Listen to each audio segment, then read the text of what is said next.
Alright, so the tomb is finally out in Black Ops 6 Zombies, and I've been playing through it for most of today. I didn't get a chance to try it when Season 2 launched, so I figured I'd dedicate my day today to playing through it, discovering the ins and outs, and trying my hand out at the Easter egg. Now, I want to also talk about whether or not the tomb is actually a good map, or if it's flawed, or at least in what areas is it flawed, and what the reasons for that are, as well as how it stacks up compared to the other maps in the game like Terminus, Liberty Falls, things like that. But before we do that, be sure to subscribe with notifications set to all so you can stay up to date with all the latest content. Alright, let's just get right into it. So the tomb takes place after the events of Citadel de Mort, and the story is basically that you are searching for the Sentinel artifact in this tomb that was once explored by a British archaeologist by the name of Sir Archibald Forthington Smythe. As you explore the tomb, you'll often hear these sorts of echoes from that explorer and the things that he found and what he was saying, as well as remnants of what seem to be diagrams of things that are found throughout the map scattered everywhere. There are lots of little details that exist in the tomb, and many of them are worth paying attention to, including things like the paintings on the walls, the statues, and so much more. For the most part, the tomb atmospherically is a really good map. I like the way it feels and looks. Every section of the tomb fits what sort of vibe they're going for. The zombies all have that sort of ancient old age feel to them. The exterior part of the map, the dig site, is really neat and it feels genuinely like what you'd expect a dig site of ancient ruins to look like. There's uncovered statues, broken pillars,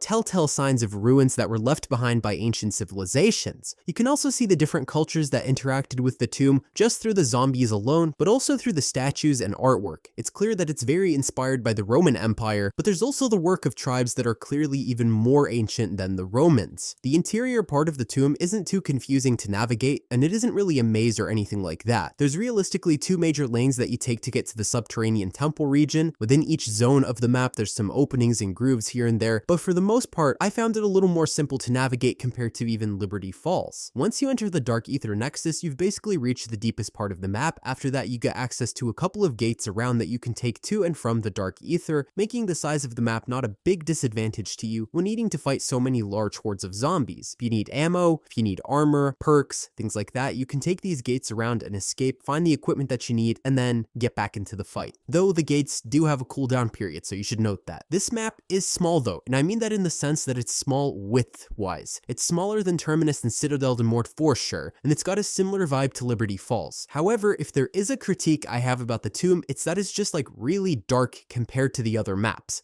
Now, most of the zombies maps in Black Ops 6 are dark, or at least they have darker zones than other zones, and still, I never felt like my visibility was at a disadvantage compared to the other areas of the map. Sure, maybe a zombie or two are gonna get hidden, but it wasn't difficult per se. However, I did feel that the tomb was just darker for a majority of the interior. I can understand that, obviously it is a tomb, it's obviously not gonna be as bright as Liberty Falls, but that did get a bit difficult to navigate around, and I even raised my brightness to be able to see in some areas, even though I didn't really want to because I felt like my brightness was good overall in the other parts of the game. Enemy variety wasn't very expansive, as you pretty much saw the same sort of enemy types across the other maps. The only difference is that we had shock mimics this time as the newer enemy type, which were introduced in Modern Warfare Zombies. However, having to deal with shock mimics, doppelgas, amalgams all at the same time was honestly kind of insane. The shock mimics were surprisingly the easiest one though, as you sort of just had to aim at one location and keep firing. Also, shock mimics are easy to see coming because your screen actually looks like it has some static on the sides, so you can see that you're about to deal with one. There's no real surprise with them, not like the doppelgas or the amalgams, which just kind of show up out of nowhere. The doppelgas aren't difficult per se, but the shock mimics were just, I felt, somehow easier to deal with. Going into the tomb, I found that the best weapon to use was an assault rifle with a drum magazine, so basically any gun that has a lot of ammo in it will work. I thought about using LMGs, but can you imagine using an LMG when you've got hundreds of zombies just running at you and you need to reload your weapon? And if you don't have speed cola, even if you have speed cola, it still takes a long time to reload an LMG. It just wasn't a fun idea in my opinion, so I stuck with the Krig C, which I find is a pretty trusty weapon. I tried the AMES 85 out at first, but I found that because it doesn't have a drum mag, I was sort of disadvantaged. I think the tomb's best advantage has to be in being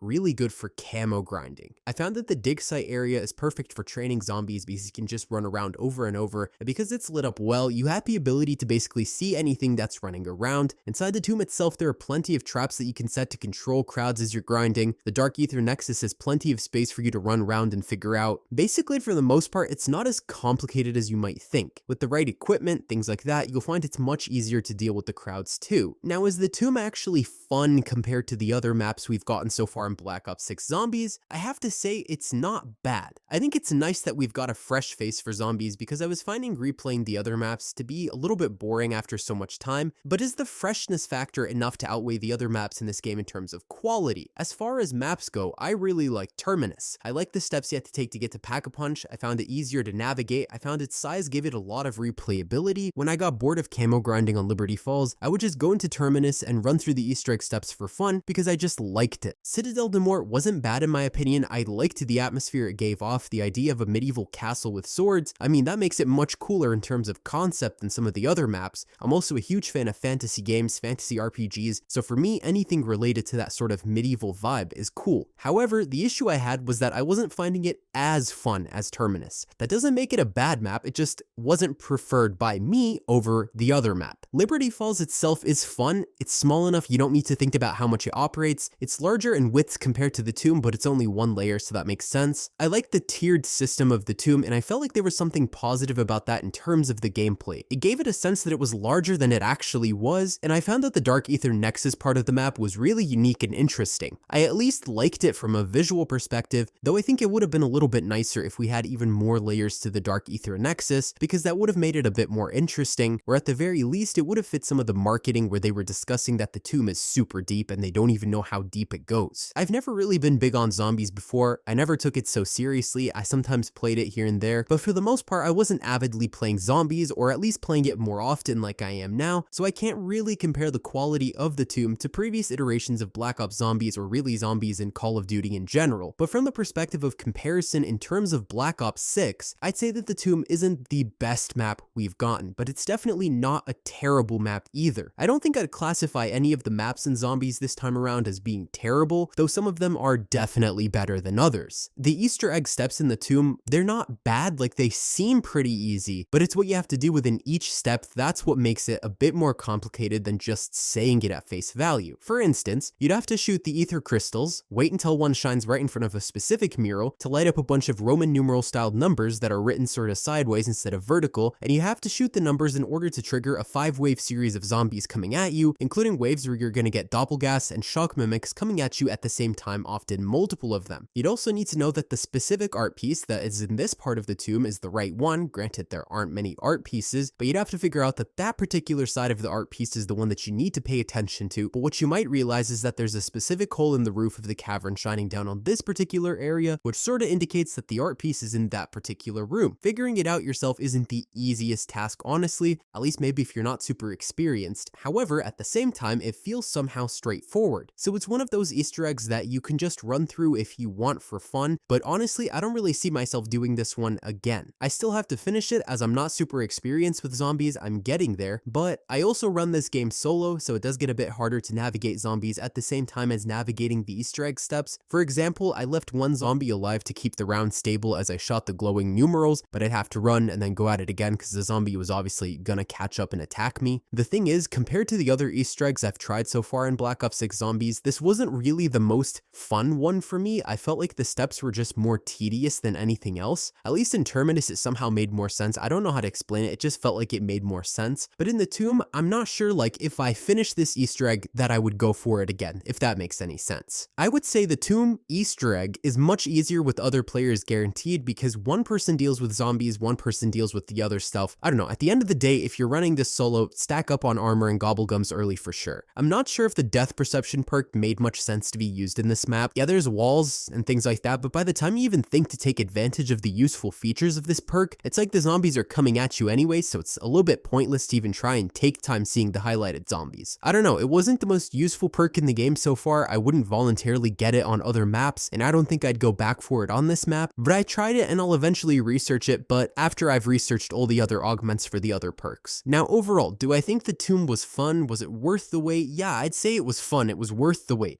Do I think I would have preferred more innovation, more zombie types, those sorts of things? Yeah, definitely. I won't lie and say that I wouldn't have preferred that. Maybe some more unique zombie types that aren't multi-headed and running at me and grabbing me every 5 seconds. That would be nice. I remember Black Ops Cold War Zombies. I played like very briefly Black Ops Cold War Zombies, but I do remember it had more enemy variety and that it was really fun to see all the different zombie types. However, we've already gotten 4 maps in total in Zombies, and that's a lot more at this point in the game's life cycle compared to Cold War, and also I expect that there's going to be many more maps coming. I think the Tomb is great if you like to grind out higher levels more than just the Easter egg stuff, because you really have access to basically everything in this map. You don't need to go through the Easter egg at all unless you really want to. You don't have to. You don't need the Easter egg steps to like unlock new areas or anything like that. It's not like, Terminus where you're going to have to take a boat all the way out to other islands, then return to the main area. It's a big map, you know what I mean? This is more so a map that if you like to play and just endlessly run around and deal with zombies, it works out a lot better that way. So realistically, this is good for camo grinding, and it's really good for higher level grinding. Also, I feel like this is sort of a filler map between Citadel and maybe another really big map, so in my opinion, if the next map is bigger, more expansive, more detailed, then I'm perfectly fine with having a small map like this. It's just kind of like Liberty Falls. It's a map you're gonna replay to get stuff done like camo grinding, Dark Ops challenges, whatever. It's not really a map that you're gonna go through the Easter egg so many times. At least that's my perception of it. However, I have to say, even if there are reused assets and whatnot, it's still a good map. I wouldn't classify it as the best. I wish there were no amalgams, but I wouldn't call it like pure garbage or anything. Anyways though, hopefully the next map we get has more variety and uniqueness to it. I can tell that there's gonna be a lot of maps. We're already in season 2 with 4 maps, so that's crazy. But anyways, I'll wrap things up there. Thank you all for watching. If you enjoyed the video, be sure to leave a like and subscribe with notifications set to all so you can stay up to date with all the latest uploads. Share this video and comment below what you thought about the Tomb and if you enjoyed it or not, and that's all for today, folks.